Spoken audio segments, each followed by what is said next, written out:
so let me check first the monitoring tools, working stations. So everything is set and everything is ready. Okay, so I will now start the training. Good morning, trainees.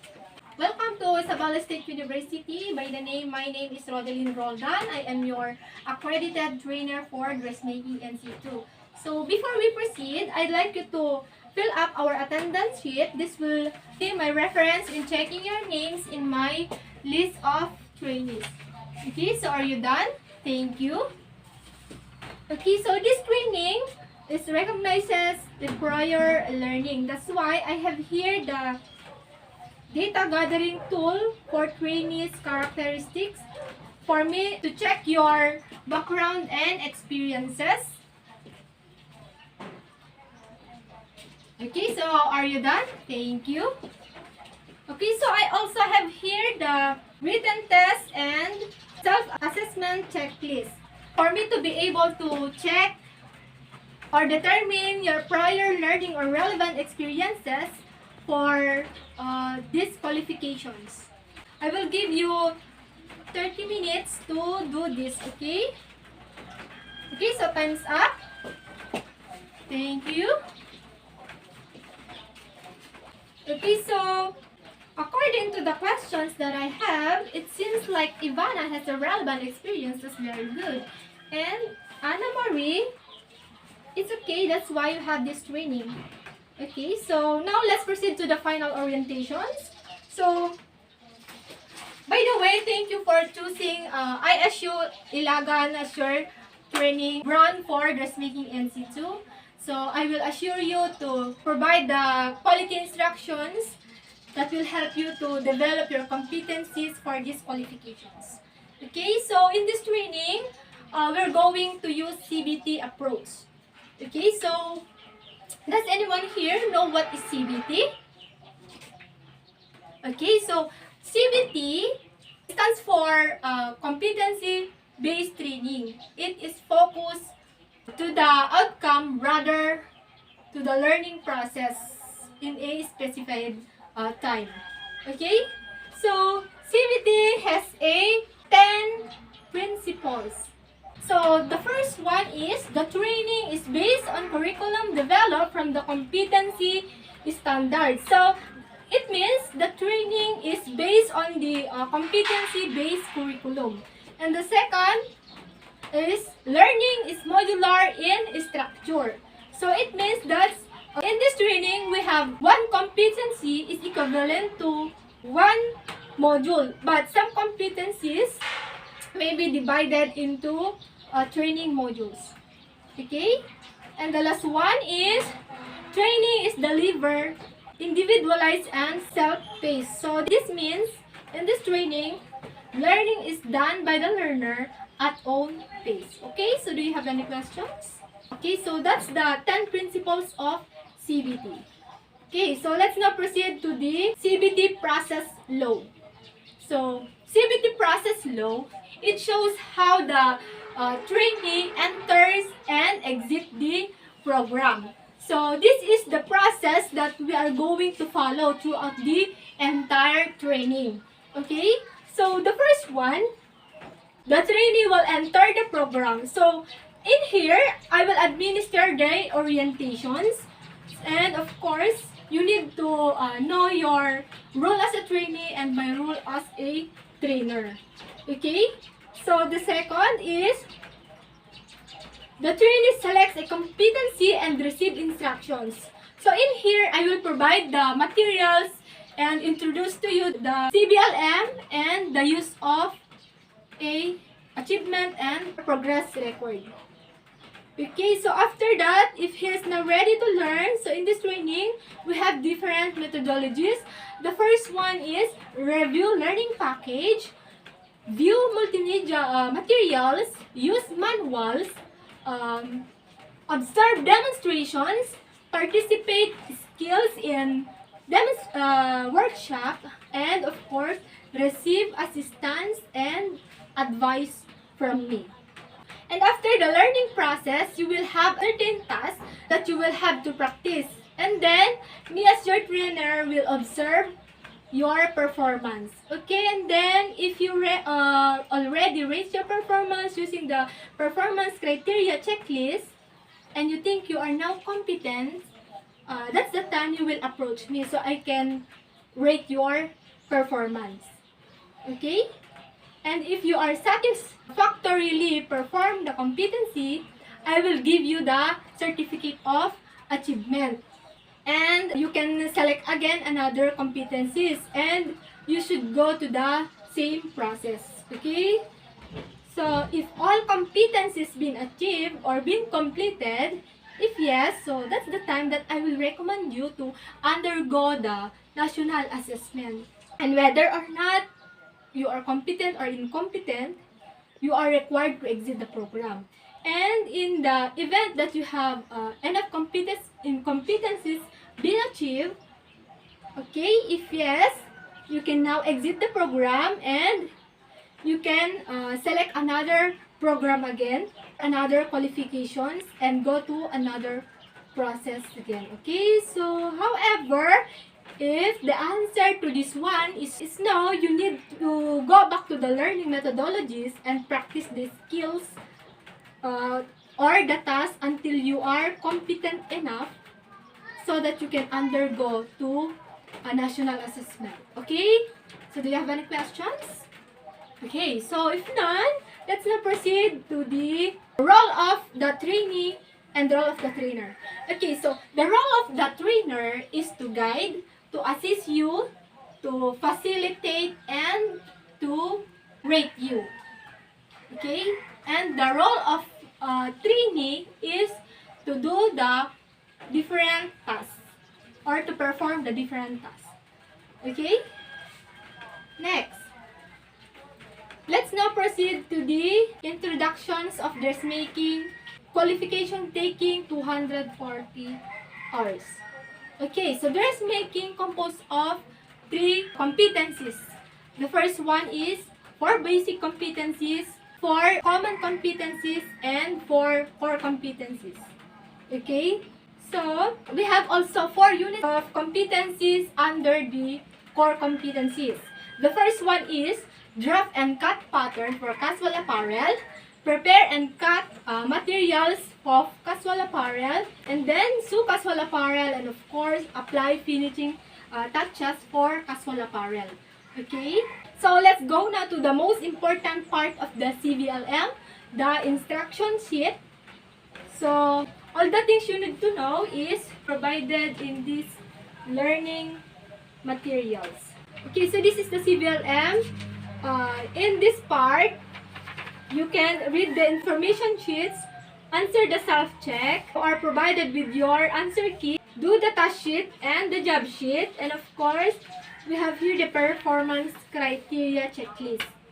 Okay, so this performance criteria checklist will assess you to rate your task in job sheet, operational sheet, and task sheet. Okay, so do you have any questions? Let's now proceed to the monitoring tools. Okay, so in this training, we will use monitoring tools. Okay, so this is the achievement chart where you can see the record of your accomplished tasks. This is made to monitor your daily accomplishment. Okay, so in here, this is the progress chart where the learning outcome and the units of competency is being monitored and being achieved. Okay, so this is the training activity matrix where the activity is done. If you are done with the certain learning outcome, then you may proceed to the next. Okay, we have also here the examples of TBR. This is for you to monitor your progress, so you should keep it, and also place your picture on the cover. And once you're done with each competencies, that's the time I will affix my signature here. So don't forget to bring this in every competency. In this training, we need also the evaluation tools. The first, the written exam, the oral questioning, the pre-test, and post-test, for you to be able to measure your achievement or knowledge. So do you have any questions? If none, let's proceed to the components of CBT.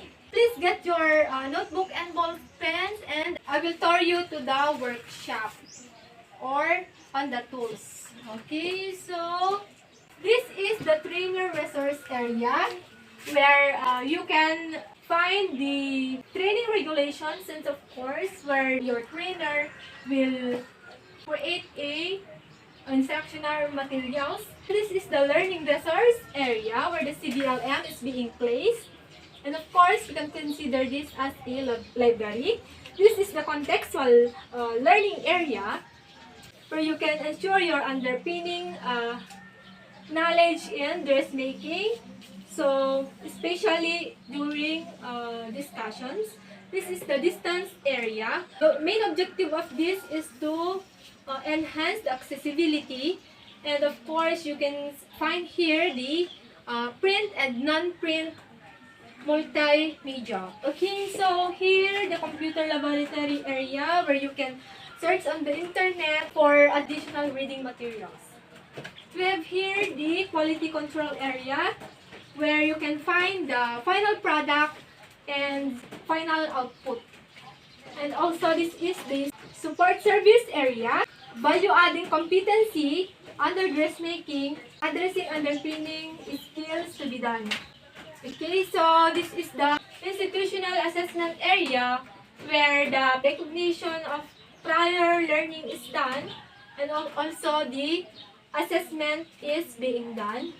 Okay, and the last is the practical work area where you can practice your skills and you can perform the task. Okay, so do you have any questions? Okay, so that's all for today. Goodbye, trainees. See you tomorrow. Good morning, trainees. Okay, so this is our second day. So please sign in our attendance sheet. Okay, so thank you so much. So today I will now assign you to your respective areas. So Miss Anna Marie, please sign to the borrower's logbook and go to the reading area. So here's your CVLM. Okay.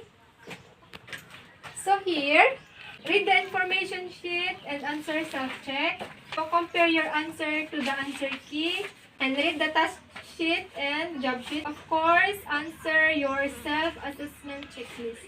Okay, so if you are ready to perform the task, please approach me. Okay? So, Miss Ivana, may I have your proof? It says here that you are graduated at Isabela State University, and of course, you have experience in dressmaking. Come with me and let's go to the institutional area so that we can validate your prior learning.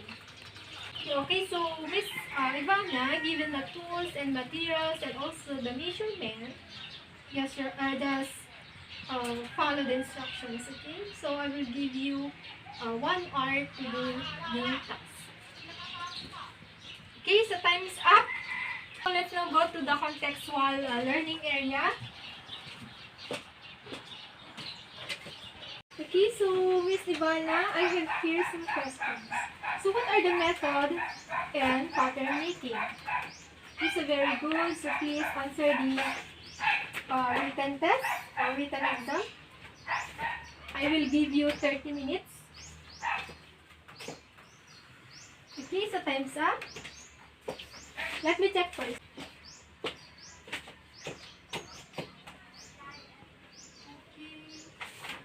So Miss Ivana, okay, based on your demonstrations, interview, and of course the written exam, you did a great job. But I noticed that you did not put the pin in a pin cushion. So next time, don't forget, okay? So, but overall, congratulations. So for performing great, because of that, I found out that you are now competent. So may I have your LRB? Okay, so you can now proceed to the last LO. Okay, so I will now put your name in progress chart and also in achievement chart. Okay, so may now. So I will now put your name in the last LO.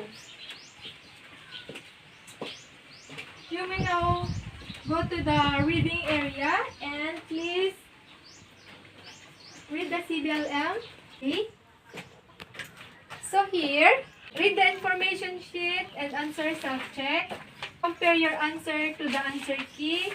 Read the task sheet and job sheet and answer your self-assessment checklist. Okay, so if you have any questions, don't hesitate to ask me. Okay, so Anna Marie, how are you? Are you now ready to perform the task? Okay, so let's proceed to the practical work area. Okay, so Miss Anna Marie, before you perform, I will show you on how to draft a sleeve pattern. So first, we need a Manila paper, 1/4 of Manila paper.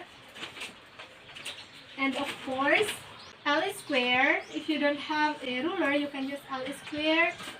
Of course, tape measure, French curve. So, and also hip curve, okay? So, let's now proceed. So, in a 1/4 sheet of Manila paper, fold it twice. And of course, the folded part will be at the left side. And then, put the tape measure around your neck. And measure 2 inches from the top and 2 inches from the left side. Okay, so use L square. Draw a horizontal and vertical line. Okay, so next, measure 4 inches from the top. So this is the starting point, okay? So level it as letter B. From A to C, measure 8 inches. Okay? After that, draw a horizontal line from B. And of course, horizontal line from letter C. And then, from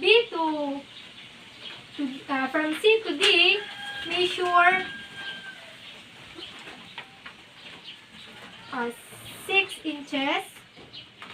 From B to E, measure 7 inches. Okay, so this is letter E. Okay, so from letter A and E, okay, so we will now connect A and E using L square. And also E and D.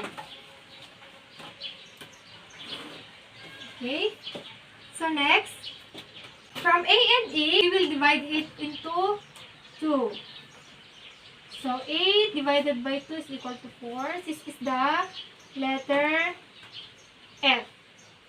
The center line is letter F. So from A and F, we will get again the center. So let's center, okay. Then measure 3/4 upward. Okay, so this is letter G. And from F and E, get again the center of F and E. So 2 inches. So from here, measure 3/4 downward.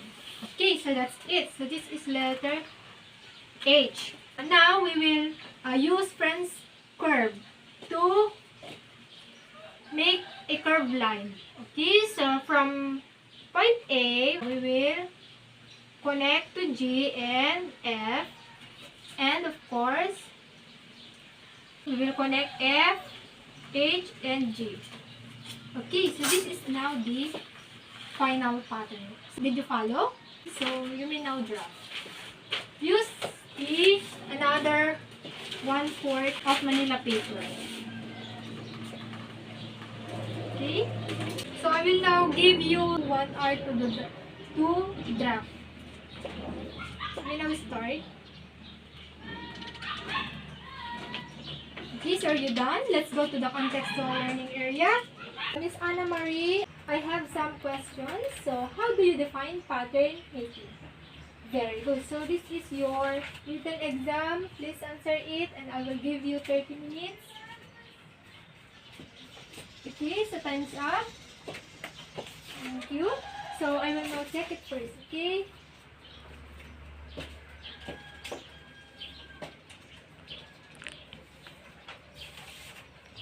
Okay, so Anna Marie, based on my observations, you did well, but you forgot to add the standard measurement. Okay, so but overall, congratulations. Because of that, may I have your LRB and CVLM? Okay, you can now proceed to the last LO. I will now put your name here, and progress sheet, and also in achievement chart. Okay, so you can now go to the last LO.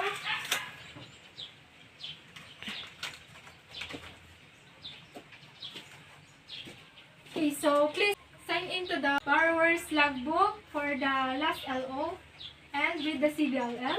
Okay. So here, read the information sheet and answer self-check. Compare your answer to the answer key. Read the task sheet and job sheet and answer your self-assessment checklist. Okay, so if you are ready to perform the task, please approach me. Okay, here's your CVLM. Okay, so just read this. Okay, so Miss Ivana, how are you? Are you now ready to perform the task? Okay, so do you have any questions with the CVLM? Okay, so if not, let's go to the practical work area.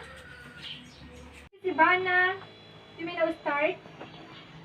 I will give you 1 hour. Okay, time's up. So let's now go to the contextual learning area.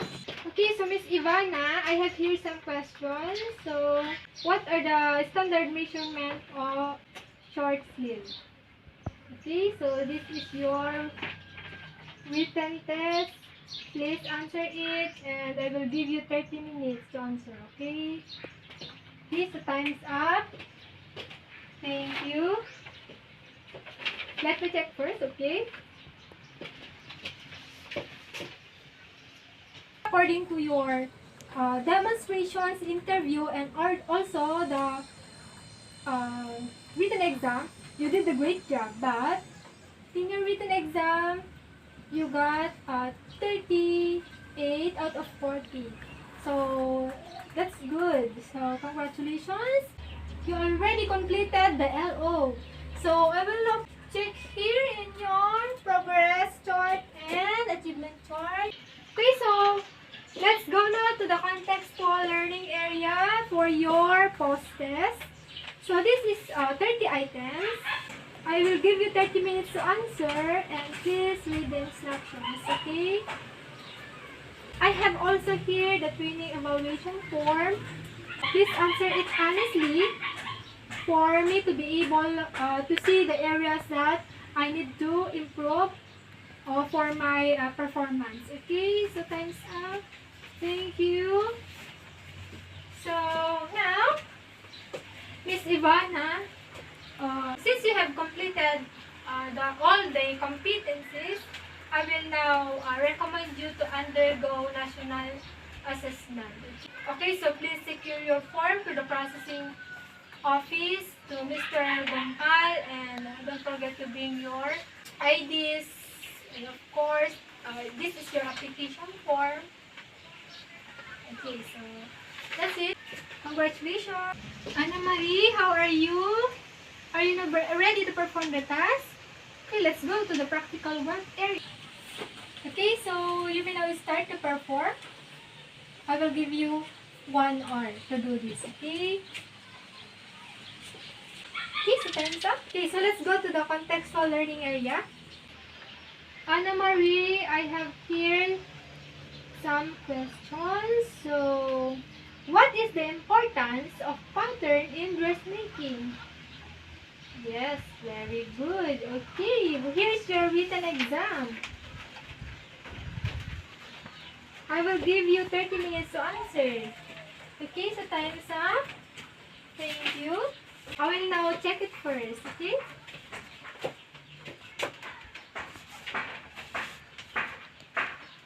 Okay, so Miss Anna Marie, as I observe, according to your demonstrations, oral interview, and also the written test or written exam, using the performance checklist, you are now performing great. It's very good. You are now hands-on in a drafting pattern and 100% accuracy, and you've met all the criteria of this competency. And because of that, may I have your LRB and CVLM? Okay, so congratulations. Please sign in to the borrower's logbook for the return of the CVLM.